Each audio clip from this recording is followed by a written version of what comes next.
राज्यामध्ये कडाक्याची थंडी पडली आहे तर मुंबईच्या हवेतील गारठा आठवडाभर कायम राहणार असल्याचा अंदाज हवामान विभागाने वर्तवलाय आणि त्यामुळे मुंबईकरांना गुलाबी थंडीचा अनुभव आणखी काही दिवस घेता येणार आहे। मुंबईतल्या हवेची गुणवत्ता सुद्धा आणखी 2 दिवस खालावलेलीच असेल।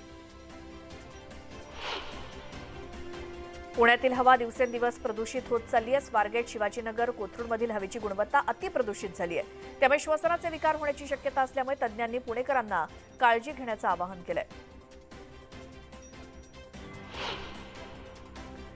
पोलीस भरतीसाठी राज्यभरातील तब्बल 6.5 लाख पदवीधर उमेदवारांनी अर्ज केलेत। विशेष म्हणजे आयुर्वेदिक डॉक्टर, बीटेक, एमकॉम, एमबीए अशा उच्च शिक्षित सुमारे 68,000 जणांनी आणि 68 तृतीयपंथीयांनी अर्ज केलेत।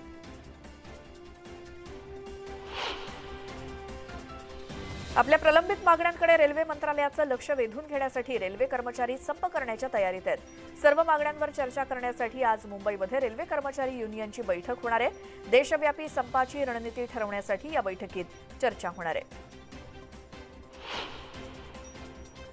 मागील वर्षात म्हणजे जून ते ऑक्टोबर 2022 या काळात नैसर्गिक आपत्तीमुळे राज्यात तब्बल 66,000हून अधिक हेक्टरवरचं पीक मातीमोल झालंय। शेतकऱ्यांचं एकूण 9,963 कोटींचं आर्थिक नुकसान झालंय। कोल्हापूर विभागातील ऊस तोडणीचं काम 60 ते 65% पूर्ण झालंय। एकूण ऊसापैकी 151.24 लाख टन ऊसाचं गाळप झालं असून त्यापासून 159.99 लाख क्विंटल साखरेचं उत्पादन झालंय।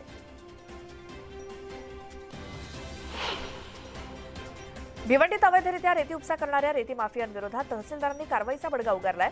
अवैध वाळू उपशासाठी वापरण्यात येणारा बार्ज जाळून बोट सुद्धा बुडवून नष्ट करण्यात आली आणि या कारवाईत अवैध वाळू उपशासाठी वापरली जाणारी जवळपास 27 लाखांची यंत्रसामुग्री नष्ट करण्यात आली आहे। कल्याणमध्ये राज्य उत्पादन शुल्क विभागानं धडक कारवाई करत 16 लाखांच्या बनावट दारूसह 40 लाखांची महागडी गाडी जप्त केली आहे। ही दारू दमण आणि हरियाणामधून महाराष्ट्रामध्ये आणली जात होती।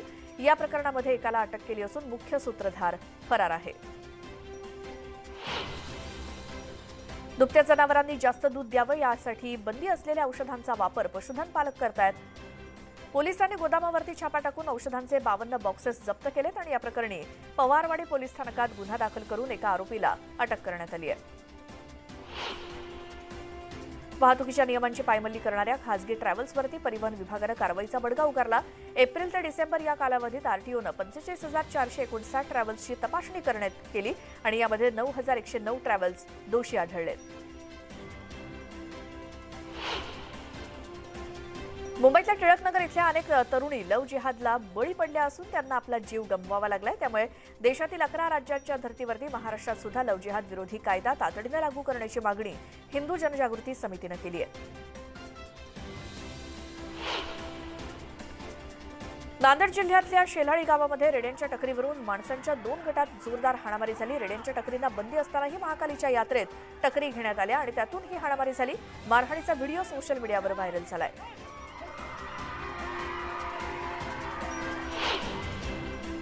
बीड शहरातील मुख्य रस्त्यावरती भाजी विक्रेते बसल्यामुळे वाहतुकीला अडथळा निर्माण होतोय। 2.5 कोटी रुपये खर्च करून उभारलेली अत्याधुनिक भाजी मंडईचं लोकार्पण न झाल्यामुळे रस्त्यावरती बसून भाजी विक्री करावी लागते। त्यामुळे नगरपालिकेच्या विरोधात संताप व्यक्त होतोय। अमरावतीच्या सायन्स कोर मैदानात श्वानांचं प्रदर्शन भरवण्यात आलं आणि या प्रदर्शनाला देशाच्या कानाकोपऱ्यातील श्वान दाखल झाले। जवळपास श्वानांच्या 32 प्रजाती या प्रदर्शनामध्ये सहभागी झाल्या असून त्यांना पाहण्यासाठी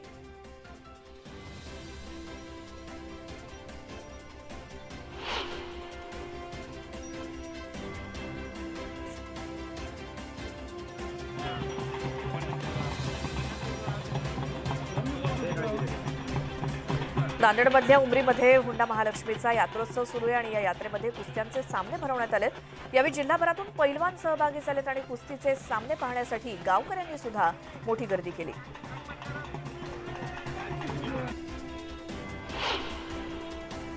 नांदेड शहरात हॉटेल चालकासोबत झालेल्या वादातून युवकानं हॉटेल चालकावरती चाकूने वार केलेत। घटना सीसीटीव्ही कॅमेऱ्यात कैद झाली। दरम्यान हल्ला करणारा युवक रेकॉर्डवरचा गुन्हेगार असून पोलीस त्याचा शोध घेत आहेत। वर्ध्याच्या घोराळा इथे संत केजाजी महाराज यांच्या 116व्या पुण्यतिथी महोत्सवानिमित्तानं विविध कार्यक्रमांचं आयोजन करण्यात आलं। या सोहळ्यासाठी जिल्ह्यातून शेकडो भाविक सहभागी झाले होते। पुणे जिल्ह्यातील खोडद इथे महाकाय रेडिओ दुर्बिणीला एबेल 2256 आकाशगंगा समूहातील रेडिओ प्रारण टिपण्यामध्ये यश आलंय आणि काही वर्षांपूर्वी अद्ययावत केलेल्या GMRTच्या अधिक संवेदनशील इलेक्ट्रॉनिक प्रणालीमुळे हे यश मिळाल्याचं बोललं जात आहे.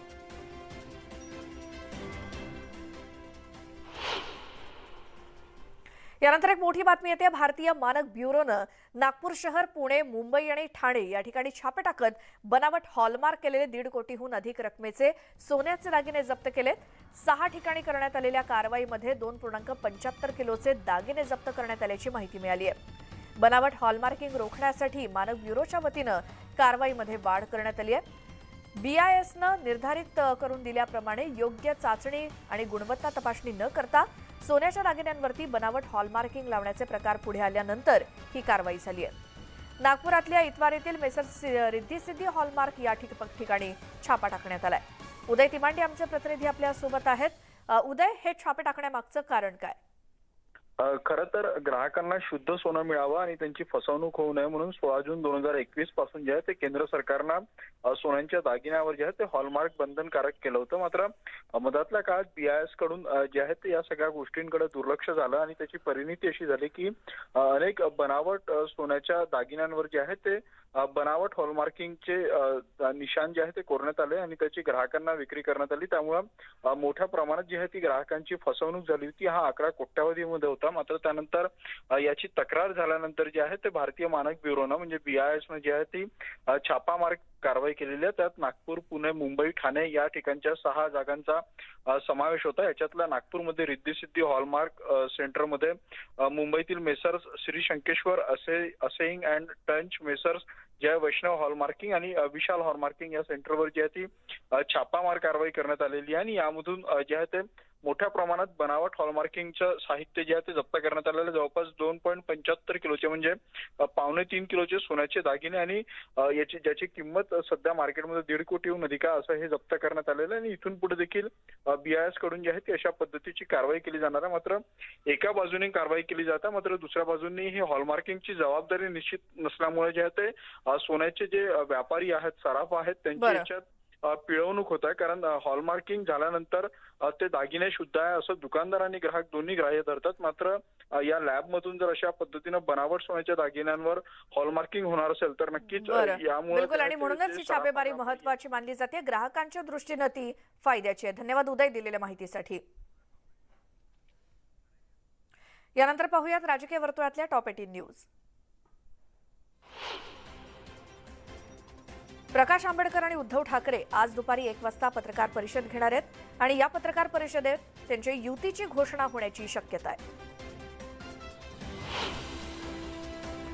उद्धव ठाकरे यांच्या शिवसेना पक्षप्रमुख पदाची मुदत आज संपते आणि उद्धव ठाकरे यांची 2018 मध्ये पक्षप्रमुखपदी निवड झाली होती. ती मुदत आज संपते आणि आयोगाचा निर्णय काहीही आला तरी उद्धव ठाकरे हेच आमचे पक्षप्रमुख आहेत असं अनिल परब म्हणाले. अविनाश भोसले यांच्या 2 याचिकांवरती सुनावणी होणार आहे. पुण्यातल्या प्रसिद्ध बांधकाम व्यावसायिक अविनाश भोसले यांनी जामिनासाठी दाखल केलेल्या याचिकेवरती ही सुनावणी असेल. मनी लॉन्ड्रिंग प्रकरणी त्यांना ईडीनं जून 2022 मध्ये अटक केली होती. मनसुख हिरेन हत्याकांड प्रकरणी माजी पोलीस अधिकारी प्रदीप शर्मा यांना दिलासा मिळणार की नाही हे पाहणं महत्त्वाचं आहे. प्रदीप शर्मांना न्यायालयीन कोठडी सुनावण्यात आली आहे. मात्र या प्रकरणी त्यांना जेल होणार की बेल मिळणार याचा निकाल आज कोर्ट देणार आहे. भोसरी भूखंड घोटाळा प्रकरणी आज सत्र न्यायालयामध्ये सुनावणी होणार आहे. याआधी झालेल्या सुनावणीत ईडीच्या वकिलांनी केलेल्या खुलाशावर कोर्टानं नाराजी व्यक्त केली होती आणि त्यामुळे आज कोर्टात काय होतं हे पाहणं देखील महत्त्वाचं आहे. शिवसेना प्रमुख बाळासाहेब ठाकरे यांच्या जयंतीनिमित्तानं विधान भवनाच्या बाहेरच्या गोलाकार भिंतीच्या दर्शनी भागावर बाळासाहेब ठाकरे यांचा संघर्षमय जीवन प्रवास दाखवण्यात येतोय. काल रात्री उशिरा विधानसभा अध्यक्ष राहुल नार्वेकर यांनी पूर्वतयारीचा आढावा घेतला. बाळासाहेब ठाकरेंच्या जयंतीनिमित्तानं मुंबईतल्या शिवसेना भवनात सुद्धा सजावट करण्यात आली आहे. शिवसेना भवनाच्या इमारतीला 4ही बाजूंनी आकर्षक विद्युत रोषणाई केली आहे. बाळासाहेब ठाकरे यांची आज जयंती आहे, त्यामुळे बाळासाहेबांना अभिवादन करण्यासाठी राज्यातील विविध भागात बॅनर लागलेत. मात्र शिवसेना भवन परिसरात लागलेला बॅनर सगळ्यांचं लक्ष वेधून घेतोय. शिवसेनेचं रक्त हे सळसळत आहे असं संजय राऊत यांनी विधान केल्यानंतर आमदार संजय गायकवाड यांनी राऊत यांचा समाचार घेतलाय. काँग्रेस राष्ट्रवादीची चमचेगिरी करण्यासाठी किती खोके घेतले असा सवाल गायकवाडांनी विचारलाय. शिवसेना उद्धव बाळासाहेब ठाकरे पक्षानं भाजपला मोठा धक्का दिलाय. ठाकरे पक्षानं भारतीय जनता पक्षाचे युवा नेते डॉक्टर अदुबाई हिरे यांना आपल्या गळाला लावलंय. हिरे यांनी भाजपला सोडचिठ्ठी दिली असून ते 27 किंवा 28 जानेवारीला ठाकरे पक्षात प्रवेश करणार आहेत. शिंदे फडणवीस डबल इंजिन सरकारला तिसरे इंजिन लागण्याचे संकेत सत्तार यांनी दिलेत. याबाबत लवकरच निर्णय घेतला जाईल असंही त्यांनी सांगितलं. बच्चू कडूंनी त्यांच्या अपघातावरती प्रतिक्रिया दिली. आपला घातपात नाही तर अपघात झाला होता असं कडू म्हणाले. वाहन चालकाची चुकी नसून आपणच गोंधळलेलो होतो असंही कडू म्हणाले.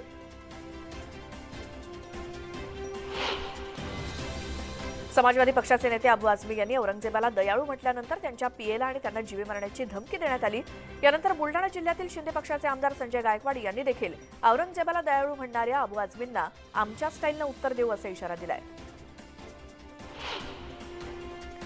बागेश्वर धाम वादात आता महाराष्ट्रातील साधूंनीही एंट्री घेतली. नाशिकमधील साधू संत आणि आखाड्यांनी अंधश्रद्धा निर्मूलन कायदा रद्द करण्याची मागणी केली.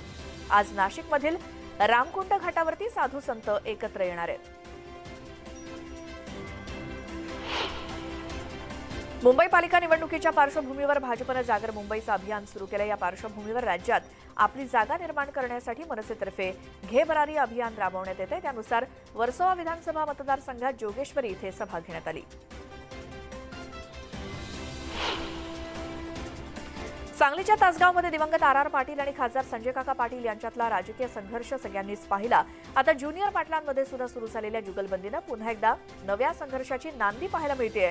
आर पाटील यांचे सुपुत्र रोहित पाटील आणि खासदार संजय पाटील यांचे पुत्र प्रभाकर पाटील यांच्यात हा संघर्ष निर्माण होण्याची शक्यता आहे. खासदार उदयनराजे आणि आमदार शिवेंद्रराजे यांच्यात विकास निधीवरून पुन्हा आरोप प्रत्यारोप सुरू झालेत. खासदार उदयनराजे भोसले यांनी 12 कोटींचा निधी सातारा शहराच्या विकासासाठी मंजूर केल्याचं पत्रक काढलं आणि यावरून दोन्ही बंधू पुन्हा समोरासमोर आले.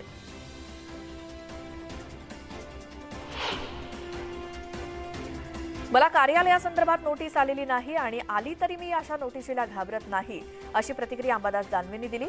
ज्या ठिकाणाच्या नोटिसीबाबत म्हणताय त्या ठिकाणी शिवप्रतिष्ठान ट्रस्ट आहे असं दानवेंनी म्हटलं.